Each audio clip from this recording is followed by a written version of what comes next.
Маған байлық керегі жоқ. Шын айтам, атырады құлының құдайтаңын.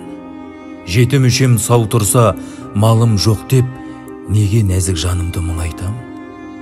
Керек жоқ абырой беделдің де, бедел жинап абырой берем кімге?